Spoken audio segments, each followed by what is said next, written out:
This is the Quality Grind podcast presented by Medvacon. Conversations that go beyond compliance. Sharing insights geared toward helping you navigate the everyday grind of regulated life science industries. Here are your hosts, Joe Toscano and Mike Kent. Welcome back to The Grind, everyone. Mike and Joe here with you to talk about managing change today.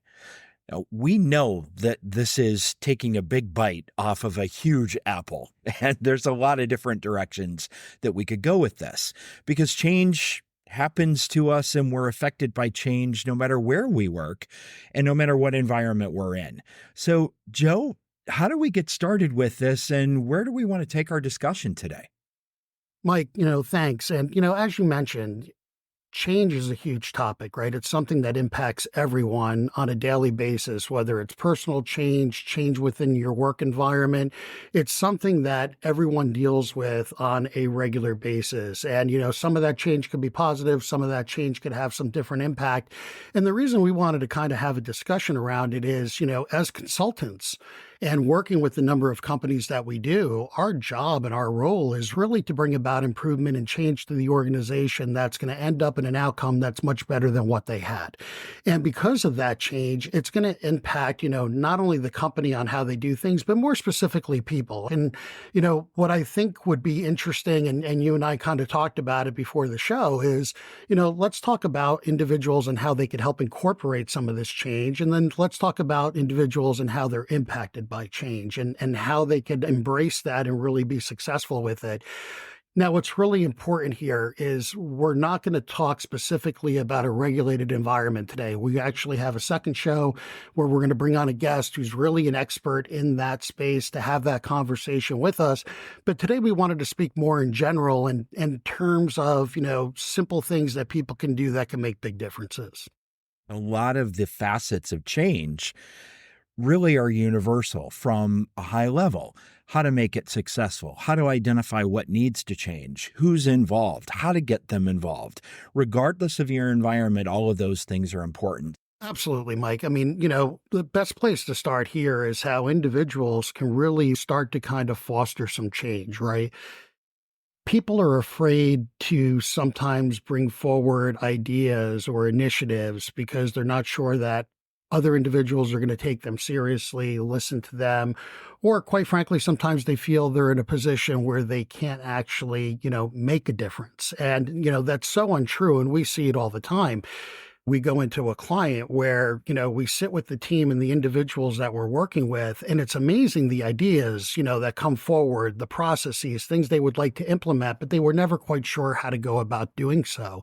And, the first thing is you really have to, have some initiative in order to say, hey, look, I don't like what I'm seeing. I don't like how this is going, or I love what we're doing, but I even think we could do it better. And, that first step is really recognition. What is it that can be done, needs to be changed? And, then start thinking about how can we do it so that if I actually go have a conversation with somebody, what are those first things that I need to be able to express to them in order to start this process? And again, the biggest fallacy we see is, well, I'm not a manager, I'm not a director, I'm not a vice president, I'm not in a position to foster this. And that's not true. Anybody at any level in any position can make a change if they want to. And they really should. And, there's a lot of factors that go into that and how you cultivate and create that environment where people feel like they can bring those changes up, whether it's self-induced or whether it is the environment or just an assumption about the environment. I think there's a lot of fear and resistance that comes from that, and what happens if my idea doesn't work? I don't want to look like a fool, all of these things. So how do folks take that and be aware of, all right, yeah, it may not work or it may not be a good idea, or, gee whiz, what if it does work? Now we've got to change things everywhere, or there may be some extra work involved, those sorts of things. How do we acknowledge and then overcome that fear and resistance within ourselves as individuals when we do have that great idea? The thing is for individuals to come forward and do that, first, the best people to do it are the people actually doing the work that you're looking to have impact with, right? Nobody's going to know it better. Yes. Right. They're doing it day in, day out. They're seeing what's impactful, what's working, what's not. And they usually have an idea. Many times people just do it themselves where they'll implement something, right, where they think will improve the outcome that they're trying to achieve, job performance, sales, marketing, whatever it may be. But the next step is really to have the courage and share that with others. And there's very small steps that people can take. And we do this all the time. When we go in and consult for a company, it's not a question of improving or just fixing an issue. It's also a question of establishing a way that that could be brought forward in the future. And really kind of the first step, and we're going to be talking from a very high level today, is, identify the problem. What is it that we're looking or want to make a change with? What is the idea that we have that could improve a process or maybe fix an existing issue? And, once that's identified and some thought has gone into it, start having some conversations with people you know and trust. They could be coworkers, they could be your manager if you want to start at that level and have that relationship.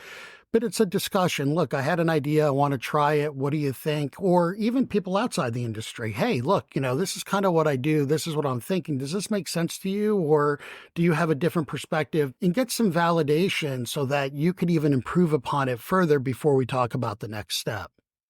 They can help you understand what you're looking to do from a lot of different perspectives, things that you may not have thought of.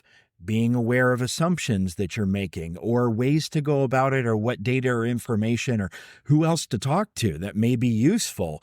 And that just accelerates the process. And it also gives you a chance to practice pitching your idea. I think what we run into a lot of times, and I mentioned it earlier, we'll go into a meeting and it's amazing the feedback we get back from those involved that, we're going to be working with. And you say, well, you know what, that's a good solution or that's a good approach, or did you try that, or did you have those discussions? And many times what we'll hear is, well, no, we weren't sure if it would be accepted or heard, or I did try and it didn't maybe work the way we had hoped. And that's okay. What that means is that there needs to be a better procedure within an organization for somebody to maybe express themselves and bring some value to the company that they would have missed if that weren't in place or an environment wasn't created where something like that could be brought forth. And it's okay to explore that and have conversations, even if at the end of the day, nothing ever comes of it. The best thing that did come from it is the opportunity to talk about it, right? That might lead to a better solution down the road or another train of thought that wasn't going to be gotten to without that initial discussion. Or if it does have merit, what kind of impact could it have? As you formulate that idea more so, then sit down with your manager and say, hey, look, I was thinking about this. It's great that you're taking some initiative, right? So they're going to recognize that. They can not only help you make that real, they could also enhance it because they may have a different level of experience than you do and can bring more to it than perhaps you had thought of. The initiative and the courage and all of that, I think, is fueled by having a perspective of curiosity. Being curious about what could be is oftentimes a really big driver to help people overcome that initial barrier of, I'm not really sure. Hey, I wonder what this could do or what this could be like. At the very least, and you mentioned it, Joe, if you're sitting down having that conversation with a manager, that manager now knows, boy, this is the person that is thinking outside the box, is looking for opportunities, and that's a tremendous benefit, even if that idea goes over like a lead balloon afterwards, right? Mike, you know as well as I do, and we're all guilty of it. Everybody that's listening to this is guilty of it. And that is, how often are you with people that are complaining about their work environment, how things are done? I can't believe the company Never. does this. Why would they do it that way? I wish they would do this instead, right? So we all, everybody has those ideas. Everybody does. Or at the very least, the ability to see what they don't like. All we're saying is, make a small change and do something about it. Again, there's an appropriate way. There's individuals that definitely would be, interested in hearing in what you had to say. But if everybody just complained about things, but nobody did anything about it, where does that get you? Everybody's still unhappy about that situation, but you can't always wait for somebody else to fix it. Now, Is everybody going to all of a sudden stand up and say, hey, I'm going to fix this problem? No. But if you're one of those people listening that's been sitting on the fence, bring a solution forward, especially if it's something that a lot of people are complaining about or people are not happy with, and you have an idea for it. And you can't always say it's the manager's responsibility. No, it's really kind of everybody's responsibility. But if everybody in the organization, no matter the level that you are out, can help bring things forward, then those people in those positions are the ones that are in the place in order to make those realities. I hear this an awful lot with people. They'll say, the phrase is, there's no such thing as a stupid question. And one question begets a second question and then a third. And then all of a sudden you've got a group of people that are asking questions and being curious, as opposed to what you said earlier about complaining and not doing anything and just accepting, well, we can't do anything about this. So in addition to taking that leap of faith and that little bit of courage, once you have that idea, how do you go about really getting that formulated and develop it a little bit and making that presentation to folks who would help you implement it? Mike, you bring up a great question, and you need to do a little work, right? You have an idea, doesn't mean that it may work. It would be best to kind of test it out and see how that, again, plays with others. But is there data to support it? Are you seeing metrics, or is there information that you can gather, things that you can do that brings validity and strength to what you're looking to propose? All of a sudden, you have something that's much stronger and has a greater chance of success than not. It becomes less of an opinion and more of experience backed up by data and observation. It's less a feeling Exactly. reaction. It comes across a little better. Yep. Is that kind of where you're going with gathering that data and information? Exactly. And let's get something straight. You don't have to have all the data when you first have a conversation, right? I mean, Yes, if you're out with absolutely. somebody Yep. and you say, hey, look, I have this idea, let me try it on you, and you get buy-in. And most people will say, well, have you thought of this? Did you look at that? Did you substantiate it, right? I can tell you, if you sit down with your manager, it's the first thing they're going to say is, well, how do you know this will work? I mean, it makes sense, but do you have Right. anything behind it? Now, there might be some things that there won't be, but most things do. Most things can be pointed to another experience or information or a methodology that's worked in the past that, if utilized here that maybe isn't, will have the impact that you want. But it's always better if you could validate the idea in terms of showing proof that it's worked before or in other places, and there's no reason that it can't work here as well. And that is going to help you anticipate and address potential challenges to your idea or counter ideas, and also give you a little bit more backing to say, yeah, I think this will work.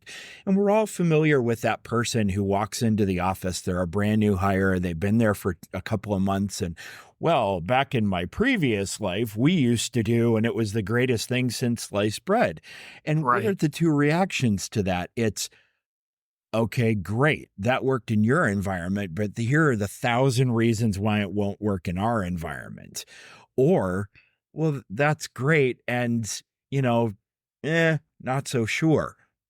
There's also a way to approach those and pitch those ideas of, well, here's what we did last time.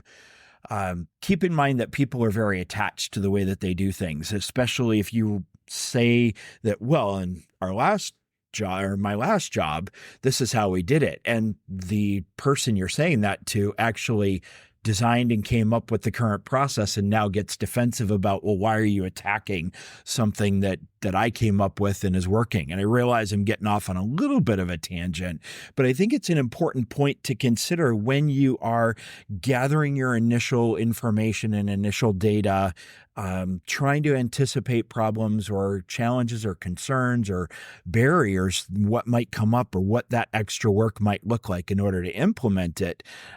Be intentional about that and do as best you can to engage people and get them curious about what could be, as opposed to saying, well, this is the way that it should be because everything's broken.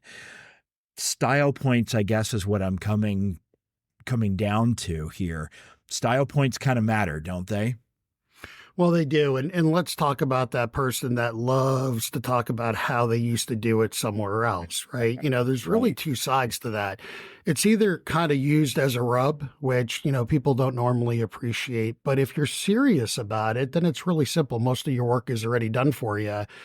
Look how that applies to your current situation. And if there's changes that are necessary in order to implement it to get that same result from where you came from, then bring it forward. Then that's a very valid point. But if it's used just to kind of complain because, you want to just share that, hey, this used to work really well over here and it's not working here, or you guys don't do this and you should be doing this, that doesn't solve any problems and doesn't get anybody to an endpoint that they want. The whole point of change, right, is to really help people implement something that just makes everything better. And if something isn't working correctly, to improve it so that it does and then can exceed that expectation. That's always what the end result should be and how it should be measured. This is no different. Everybody has this capability, but if you have a great example from before, utilize it, but show how it works in the current environment. If you're saying it to say, you're better off not, right? That's not going to bring Yeah. any help to anybody. It's not, most often critiques don't engage the people you need to be on board to make that change or to adopt or adapt to that change. So if you go about it from hey, have we thought about this? This may work.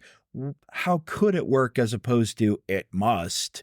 That's a great way of teeing those things up. And there's nothing wrong with bringing that previous experience. If you come from an organization that had a great process, share. I mean, as long as you're not breaking any rules or confidentiality, you always have to be mindful of those things, right? Or a Right. proprietary process that shouldn't be shared. Let's get those caveats out of the way. Absolutely. If the information is appropriate and can be utilized and there's a way to go about it and you can share that best practice and implement it to the current situation, that is a huge win for everybody. And, you should use that experience. The reason people get promotions and grow in their jobs is because of their experience, right? So this is really kind of no different. It's just used in a very different way. Very much so. And, the diversity of that thought and bringing in those new ideas is sometimes why individuals get hired in the first place, right? Is to mix things up or to look for different ideas. And that's all part of crafting a persuasive presentation and being able to engage people and gain acceptance. And look, let's put it a different way. Maybe it means building some allies for this change that really needs to happen. Instead of saying we need to do X, Y, and Z, framing that a little bit differently as a question about, have we ever thought about X, Y, and Z?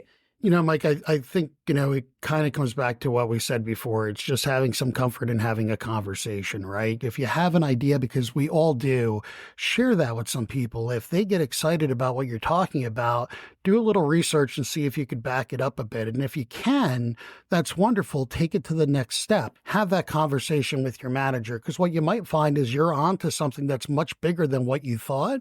Or even if it's just for your team, all of a sudden you just made everybody's life a lot better, easier, because you fixed a process or an approach or had a good idea that gets now to an outcome that they really want. So I think from an individual perspective, if people can take those simple steps, and the biggest one is just have a little bit of courage to start it, it's amazing what could happen. And even if it doesn't work, and even if it doesn't go anywhere, it still has a tremendous positive impact because it may spur other ideas that didn't exist before, and it shows initiative. And that's what people want to see, right? That's how, individuals are measured. What have you done? It's not just job performance, but if you could bring value beyond the job performance, well, there's a lot more recognition that comes with that and greater growth. So there's no downside to being proactive. And again, what we see over and over again is people have great ideas. It's such a shame sometimes they don't bring them forward or know how to really take that initial step to start the conversation. And that's all we're trying to get to. Start the conversation.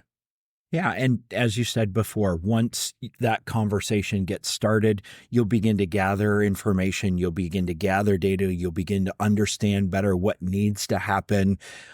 in order to potentially implement the change or to get it approved, who you need to talk to, etc.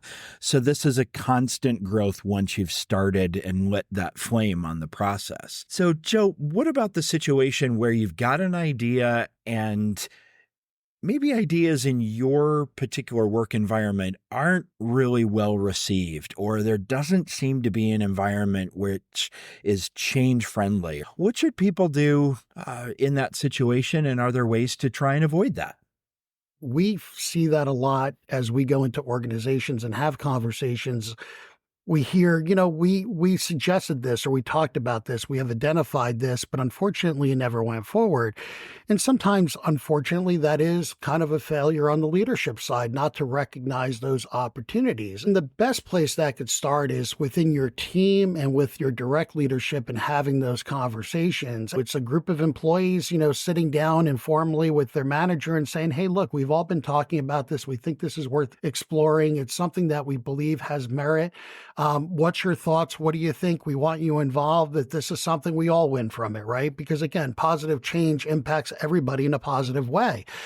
Like negative change impacts everybody in a negative way, but we're aiming for the positive side of things, right? So Yep. at the end of the day, sometimes there are failures, and we've talked a little bit about that in our leadership episode, but they're easily overcome. And again, it goes through communication. If individuals are open to having those discussions, there's more strength with a couple of people coming forward from a team and having that discussion, expressing how important something may be and why it should be implemented or move forward. And from the leadership side, it's also a very easy fix. Let the culture of the company be that if somebody comes forward with a proposal, an idea, a suggestion, they went through a lot of trouble to come up with it, identify it, and it's only for the good of the organization. But it's got to be built into the culture for people to be willing to listen and want to move forward with it. Yeah. And unfortunately, it just takes one idea that gets shot down immediately without an explanation to shut down an entire culture. But it also takes just one, well, let's explore this a little further. Or, yeah, why don't you go take a look at, see how that might work? So, Mike, one other quick thing that is such a simple thing for leadership to do, that if somebody comes forward with something, whether it's at the local level, the national level, the global level, that makes an improvement, recognize that person. And it's important for a couple of different reasons. One, somebody should be recognized for that effort. If they went through the trouble to try to make the company or a process or something better, they should get the recognition showing that they made an improvement that's going to benefit hopefully everyone. Two, it'll encourage a lot of other people to do so. And it's a great way to build that culture and that environment in order to people to come forward with ideas. Yeah, Joe, that recognition and acknowledgement of effort on an individual level is so important. And focusing more on the individuals, let's turn our eyes towards another aspect of change, kind of from the opposite point of view. We've talked a lot about how people can initiate change and take their great ideas forward. What happens when you are on the receiving end of a change? Maybe you were a part of this. Maybe you weren't a part of this. Maybe you don't agree with the change that's being made. But oftentimes change comes to us and we have to react and respond to that. Change, whether you were a part of it or not, again, is made for the benefit of improvement. And it's always towards making something hopefully better, more impactful, better outcomes. Where people kind of fall short at times is that they see it as such a negative thing. And yes, is there negative change that has, very difficult repercussions? If you're downsized, that's not a positive change for you, right? But now you've been impacted in a negative manner that, how do you see the rainbow there, right? How do you see that good outcome that this is going to lead to something? And it's a scary moment and people can feel that way. But if you look at the opportunities that change creates, I could tell you, I know a lot of people that were impacted that way and ended up better than what they had been because of it. Yeah, stressful time, horrible condition, worried about how they were going to land on their feet, but that drove them to use everything they had to end up even better than they had been, right? Change happens. Embrace it. Always try to understand why it's occurring. What are the benefits of it being done? And, how can you take full advantage of that now to maybe propel yourself even further? change is difficult with companies when it's made and people don't do anything and then it's a failure. And, they're going to look for other ways to get to the same place. We kind of talked a little bit about that in our training, episode where, hey, if you spend a lot of money, time, energy, and you train people, but they don't use it, then you can't blame the training program. You got to blame the process of it being not implemented. Same thing here. If a change happens within the organization, always recognize it's for the better, right? It's to improve something. But the best way to deal with it is understand it, understand the why, which is really important that that's communicated, understand what it should do, and then do what you need to do in order to utilize and work within that new methodology. And you may be amazed at the outcomes that come. But Joe, this change means that I still have the expectations of being productive at a certain level, but now I have to learn a new system. Now I have to involve other people. Now I have to all of these different things that I fear are going to get in the way of how I'm going to be measured as an effective employee, because the expectations may not have changed, but the process and me having to go through this learning curve does change. And I think that's a real fear. I know that's a real fear and a real aspect for people of why they resist change. What I hear you saying is curiosity around trying to understand why. What are the benefits of this to me? What were the reasons why changes were implemented, and how is this really going to affect me? And what are those expectations of me through the learning process? Really encourage folks to ask those questions, because the information that you get in the form of answers to those questions will help allay some of those fears. It may not completely turning you into a champion of that change, but at least it gives you some perspective that you can navigate that disruption, however long that is, a little easier with that better understanding. So, Mike, you bring up a great point, and you're right. When change happens, what you immediately hear is a lot of reasons why it shouldn't happen, or it can't happen, or what it's going to do to my current job and my performance. And unfortunately, a lot of that, quite frankly, is excuses. That's an I can't mentality, right? Or I don't want to mentality. And what if you made just a small change in that and you said, I can? Yes, it's going to be a little bit disruptive. But the idea there is that disruption and learning something new or a better process is only going to lead to a better outcome. And let's say the change isn't as positive as the organization had hoped. Well, it goes back to the first part of our conversation. At least use it, implement it, find out where it could be improved. And if you find ways that you could make that change even better, bring it forward. Because again, now everybody wins. And if you found out a way to improve upon something that maybe didn't work as expected, again, it's an opportunity for everybody to excel and exceed. So, a very small change of attitude can lead to great outcomes. It can. And we've both seen it, and our teams have seen it. You go in and suggest a change, and it's proposed in the way that we talked about earlier, and it begins to gather some momentum. And then all of a sudden, people become less fearful and more accepting. And at the very least, they're able to deal with the change or the next change that comes down the pike a little easier because they've practiced it. There's no magic pill. It's like everything else, you need to start somewhere, right? And again, there's no negative outcome. If it's not a good idea, at least it's always a good starting point. What did they say? Thomas Edison failed thousands of times before he created the light bulb. The one thing we all know, right? You miss 100% of the shots you don't take. If you're not sharing those ideas, then you'll never know what could have come of what your suggestions might have been, and it's worth taking the shot, even if you miss. And here I think it's important to mention that no one goes through change alone or has to go through change alone, but just to reassure folks that you have people that you trust, that you can bounce your ideas off of, that you can go to say, hey, company I work for just made this major change, or maybe it's a colleague. How are you handling this? And there's a lot of power and a lot of strength and a lot of confidence that comes into being able to talk with people about what's really going on for you and get some reassurance. All of that, I think, is part of building that growth and resilience mindset. We talked about acceptance and everything else of the change. But when change happens to you, it's really important to be adaptable and flexible in your approach. And let's be clear, we're not talking about being the rah-rah squad to change everything all the time.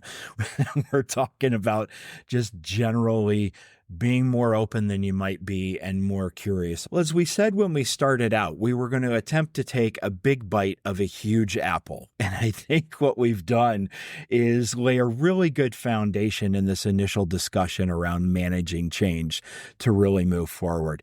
Joe, for you, what were some of the most important points that people can take with them, as well as leading us into those future discussions on this topic? As we started our conversation, we said we really wanted to kind of break this into two parts. We work within a regulated environment in the life science industry. And what we wanted to do is just talk about change in general initially. And then in the next episode, we're going to actually talk specifically within the regulated environment, how change needs to come about, because it's very specific. There's a methodology there that must be followed, things that need to be implemented in order to have change occur. So we don't want to get anybody confused from one side of this to the other. What we really did today is just talk from a very high level in terms of how you as an individual can either foster change or be the recipient of it and make it work in a positive manner for you. And, as an initiator of change, if you have an idea, and we all do, all we're saying is have a little bit of courage, share that with your peers, with friends, people that are supportive. You can share it with your manager. If it has some merit, get some more data behind it in order to substantiate it and refine it. And then, work with your leadership in order to implement it. But good ideas usually find a life of their own and they kind of make their way through. If you're on the receiving end of this and, you are a recipient of something changing, the best thing to do is to embrace it. And, I know that sounds challenging and, that's just so easy to do. But if your first reaction is, I can't, I won't, and, I'm not going to do this, then you never have a chance of success with it, right? And the organization will also fail, because if that's how everybody feels, they'll never be able to get the improvement that they're trying to initiate with it. But if you can change your mentality to, I can, I will, and you implement it and put a little bit of short-term effort into making it a successful outcome, two things will happen. One, there should be an improvement in the outcome of what you've changed and what you've been asked to do differently. But more importantly, it opens up a tremendous opportunity that if that could even be improved on further, it gives you the chance, just like we talked about in the first step of this, in order to initiate that improvement and have those conversations. And at the end of the day, if you can take those steps, and if everybody were to do that within teams and within companies, wow, where could that lead to? And that's where we see a lot of success. As changes are made, as processes are implemented in order to encourage this, as people are rewarded and recognized for bringing things to an organization that has tremendous positive impact for everyone, the outcomes are 10 times better than what they had been before. And if you're an organization that's not willing to do so, or listen to your employees or work within that, then you're going to end up with a bunch of problems that are going to require some outside help in order to get those fixed. And you could avoid that very easily by doing some very small things. So again, complex situation, complex topic. We're trying to talk to it from, again, an extremely high level with some small things that people can do that would make big differences. And we see it all the time, which is why we chose to talk about it today. But I think everybody will be really interested in our next episode, where we talk about a particular environment in a very stringent process as to how change needs to occur if you want to implement it, which is very different than what we discussed today. So that should be a fun conversation. Absolutely. And looking forward to all of you joining us on that episode.